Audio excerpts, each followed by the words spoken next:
Welcome to Introverse.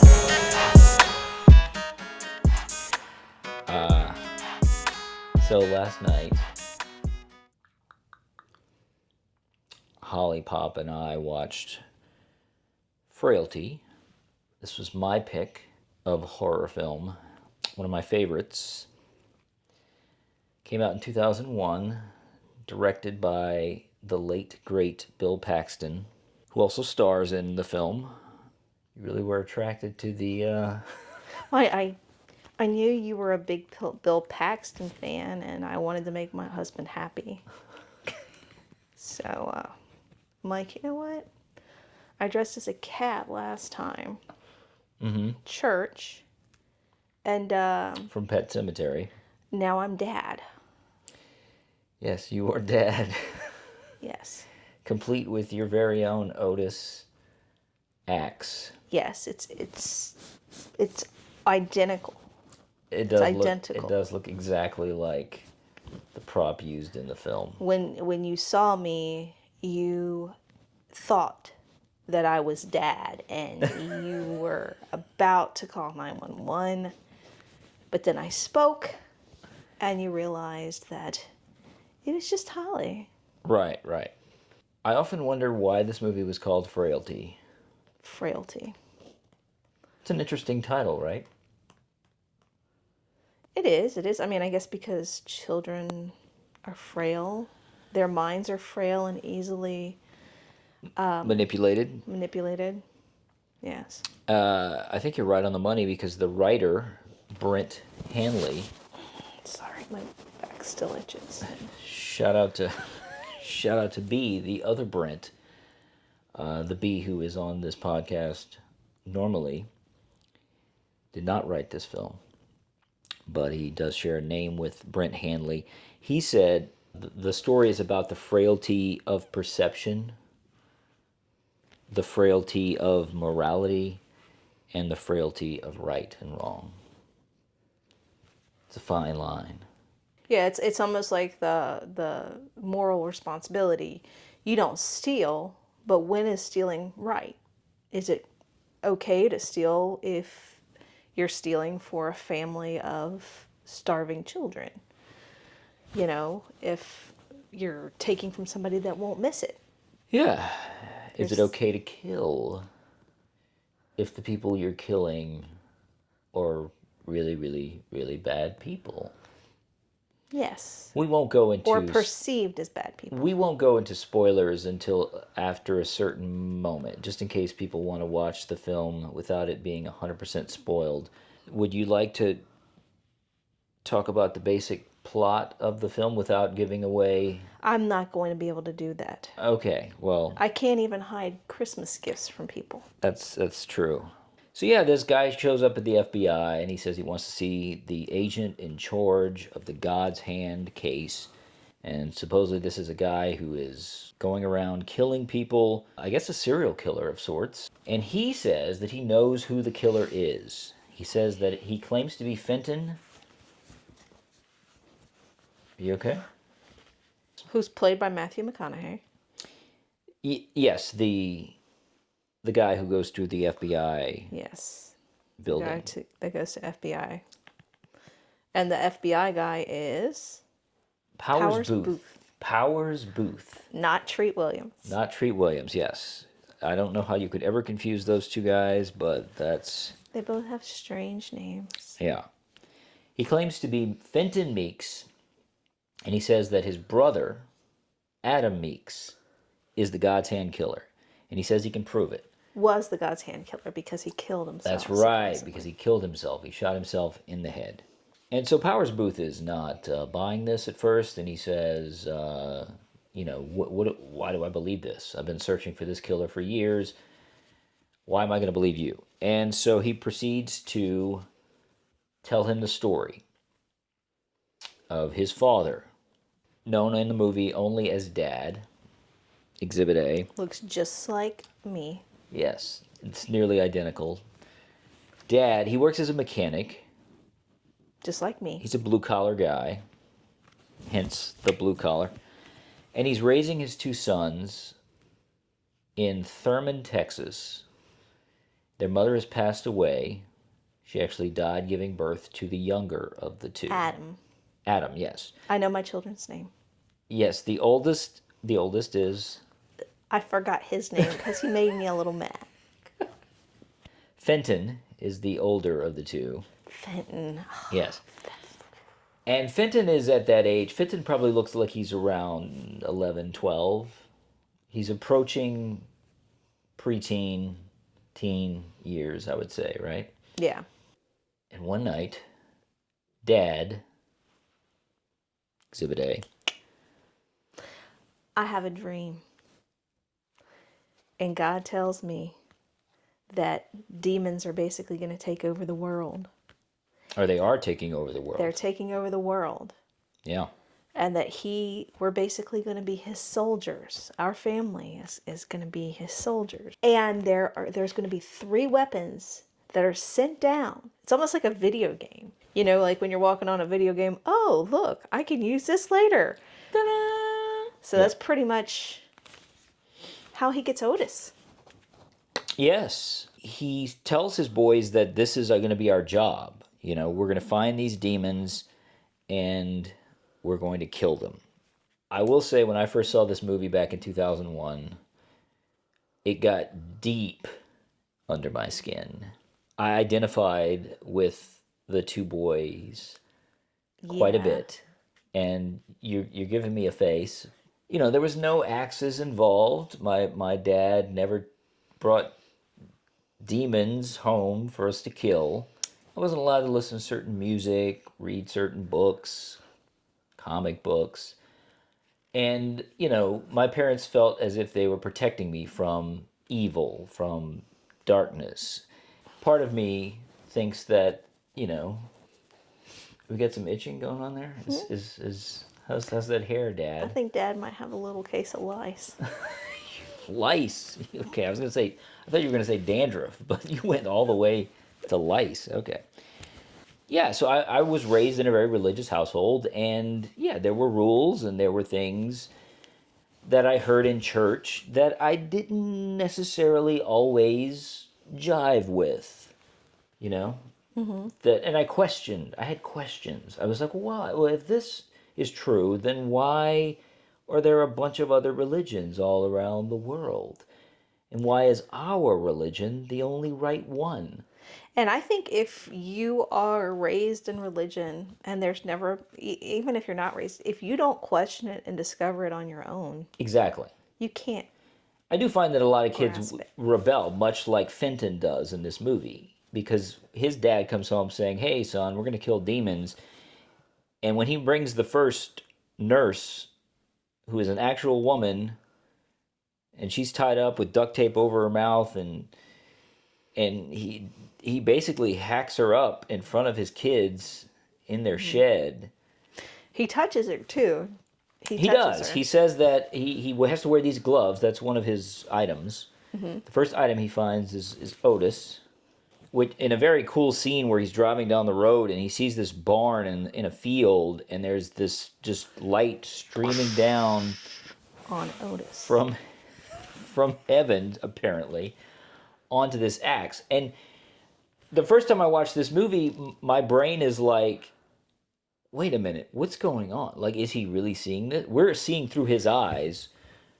Yeah, so he's hacking up people in front of his kids, and, you know, no big deal. It's just a thing. I identified with Fenton because I feel like there's a lot of kids, and a lot of kids probably would, because how many times did your parents tell you to do something when you were young, and you just thought they were insane? You were just like, you're crazy. I'm not doing that. Like, not that it wasn't like, oh, we're going to kill people. I think with me, it's hard to answer because I was given so much freedom as a child. Yeah. But if my parents had told me I had to burn one of my toys or something like that because they were evil, I would probably think that. Yeah.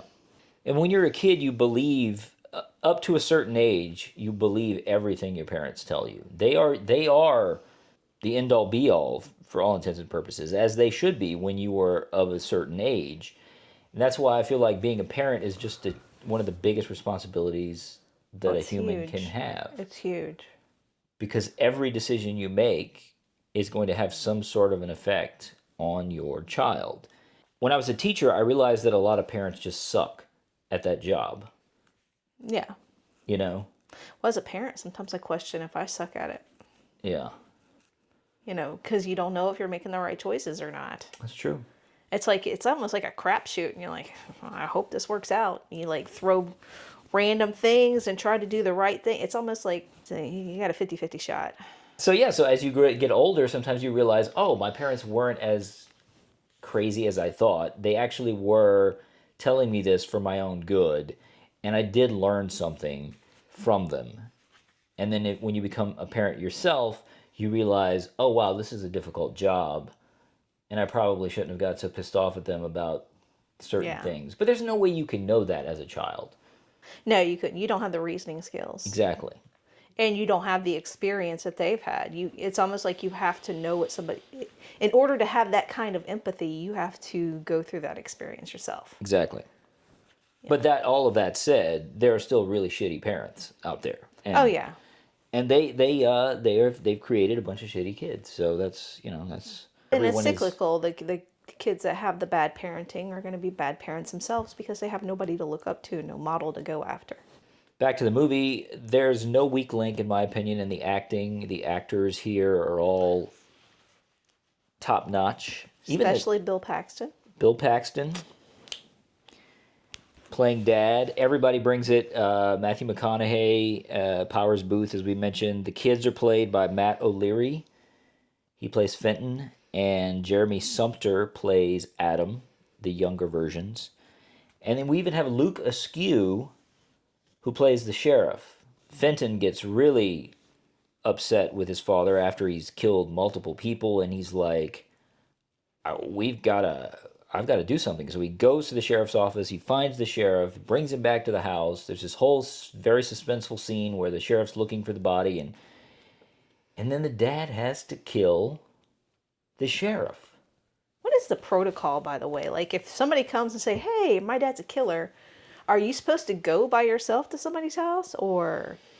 Yeah, I don't think the sheriff took the kid very seriously, and he probably should have. But I mean, again, the kid's 11, 12 years old, and he's probably dealt with pissed off kids before. He's pissed off at his dad, and he's trying to get back at him. So he's telling me that he's committed these atrocious crimes. Yeah.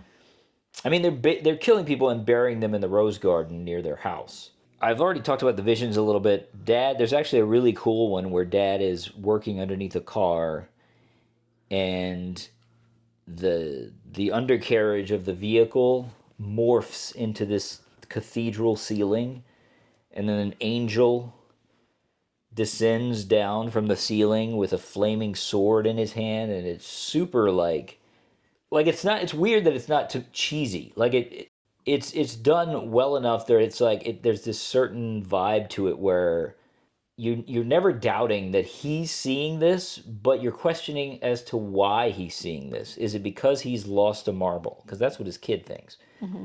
Like, you're not right in the head, Dad. He actually says that at one point. And I actually started thinking about my mom, what my mom probably went through with her mom.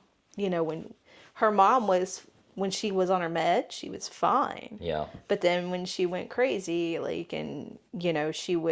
she drove off that bridge that time. I mean, there's just so many crazy things her mom did, and she had to basically take care of her mom and rationalize what kind of behavior is this, the kind of behavior that's appropriate for a mother. Right. Yeah. I would imagine that dealing with a parent who's developing, memory loss, Alzheimer's, dementia, that's probably a similar situation as well, where you're starting to realize they're not the person who they used to be. Mm-hmm. And that's kind of what Fenton's going through. There's a couple of deleted scenes I liked on the Blu-ray that they cut out where he actually goes to the Bible to try to rationalize or actually get his dad to stop, because he says, well, look, in this scripture, Dad, it says that you shouldn't kill, but then the dad basically just goes back to the Bible to another scripture that says, well, here it says that if it's a just killing, then it's okay. And if his it's- dad was like, I'm not killing humans, I'm killing demons. Exactly. There's okay. a clue. There's a clue that happens pre-twist. There's a few twists in here, but the first twist, there's a clue to it in that every time Dad brings home a quote-unquote demon, there's no blood in the film. You see him hack them up. Blood does not fly anywhere. There's no blood on the axe. There's no blood on their clothing. But what happens when the sheriff comes over and the dad has to kill the sheriff? There's blood everywhere. I didn't even pick up on that. There's blood all over Bill Paxton's shirt. The boys have blood on some of their clothing when they're burying him. There's a lot of cool little visual cues that once you've seen the movie multiple times, that you sort of catch. Love movies like that, by the way. So the big twist, let's talk about this twist. Spoilers from here on out. If you have not seen this movie, stop, go watch Frailty, and then you can come back and listen to the next bit that we're going to talk about, because the giant spoiler here, the twist in the film, is that Dad isn't crazy. But these demons are truly horrific people. They are murderers, they are rapists, they are pedophiles. The pedophile, in fact, played by one of Bill Paxton's acting coaches back when he was first starting out. So I like how he kind of threw in the guy that taught him early on, and he gave him this horrific role. He doesn't have much to do, but he just plays the creepy pedophile guy.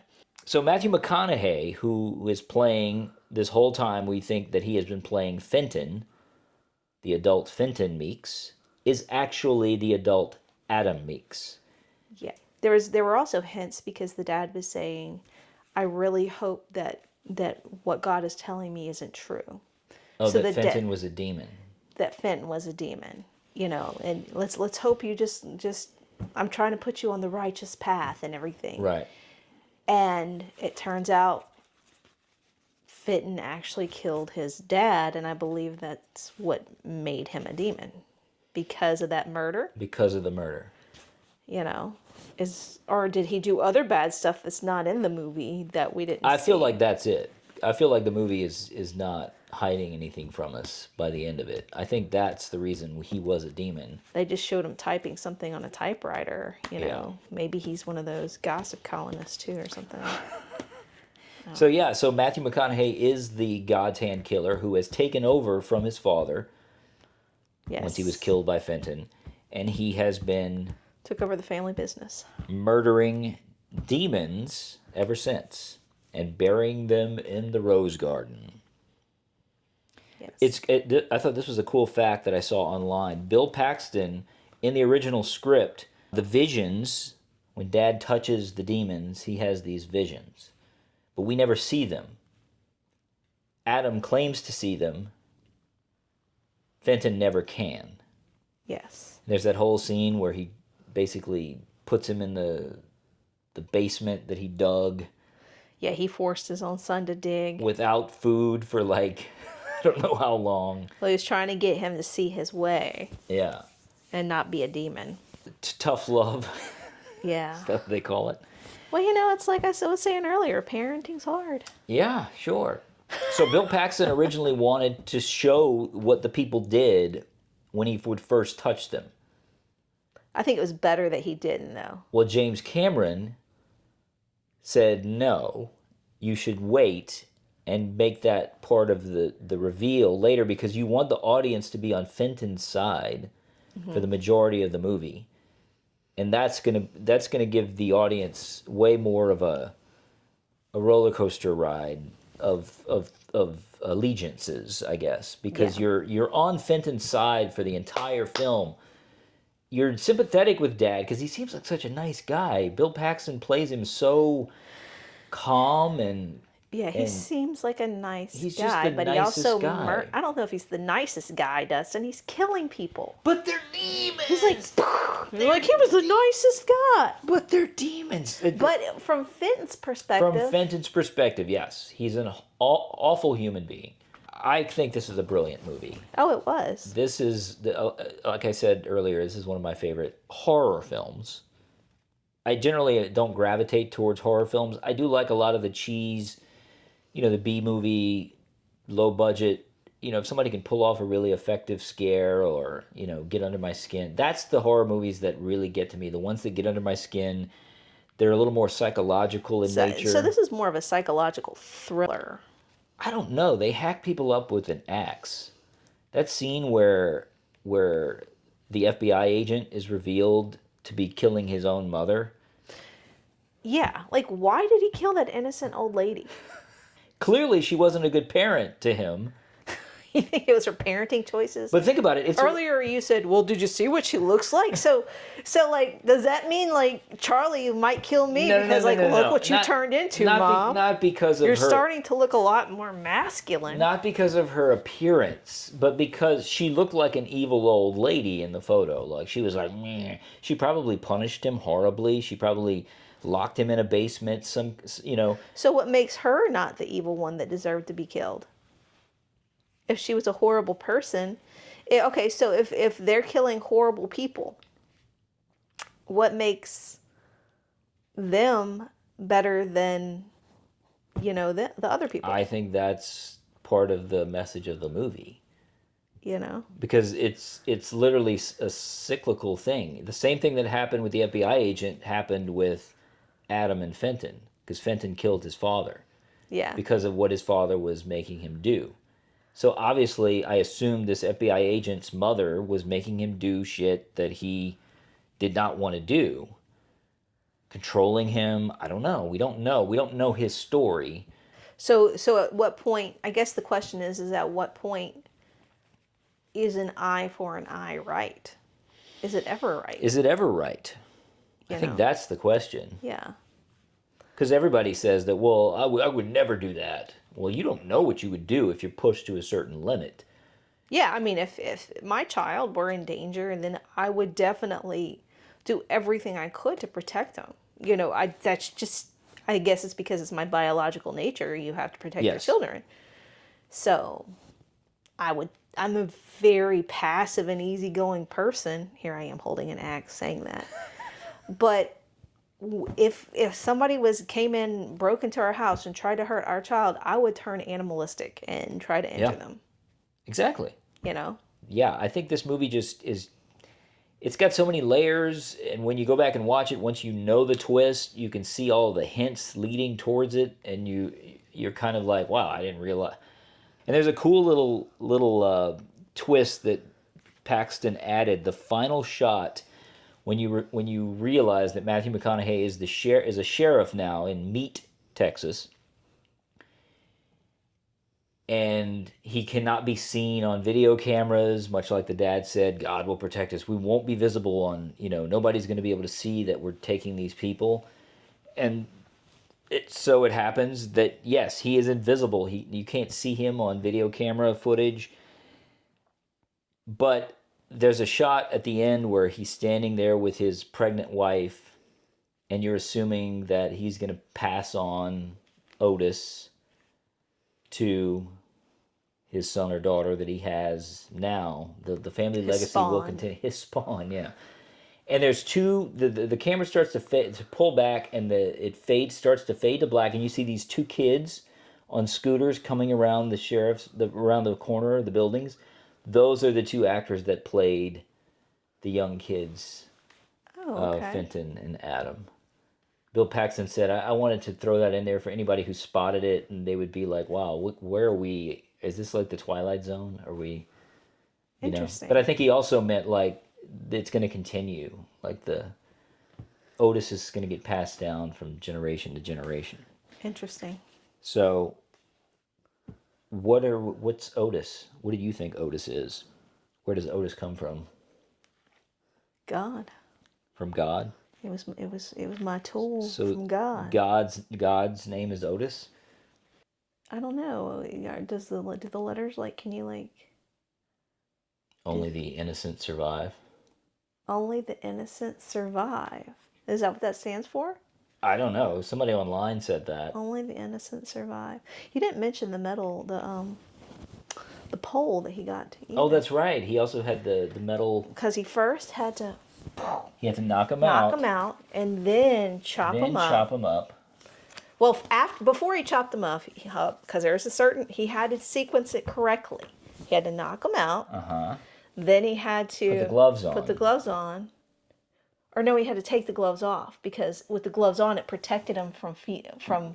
Right. Then he had to take them off, and then hack them up with the axe. Lop the heads off. Yeah, and that's the thing. Like they were burying the bodies and no fit, and you have to do it a certain way. Well, he was putting the body parts in the garbage bags, and I think the dad said if you keep them in the garbage bags, they'll probably decompose more slowly. He wanted them to take them out of the garbage bags so that they would just decompose within the earth. That's just so weird, though, that you're taking making them your because it seems like kids. an animal could dig them up and. That's true, and the smell would be stronger. The smell would be stronger, and. What are we rating Frailty on the Introverse movie rating scale? We have a 1 to 5, right? That's what it is. 1 to 4. 1 to 4. 3.5. 3.5 for Hollipop / Dad. My rating, obviously, it's one of my favorite horror movies. Is a 4. See this on a big screen, surrounded by people. That is an introvert's worst nightmare. But I think Frailty is worth it. Make the trip, make the trek, and check it out. And if you haven't seen it, I think it's available to rent on digital streaming. I don't know if it's I think it's on Canopy right now. Is it? I don't know. I can't access that anymore, remember? They locked me out. That's true. You get flagged by the library. Because I brought that book into the bathroom. Yeah, that's the story. And I think I'm going to make this look permanent. Oh, no, you're not. I think I'm going to... You're starting to dig it? I'm starting to dig it. It's like low maintenance. Hey, this is Greg from the Introverse podcast. You can follow us on Spotify, Apple, or wherever you listen to podcasts. We're also on Introverse Pod on social media. Thank you so much for listening. What he said. Yep, nailed it. Boom.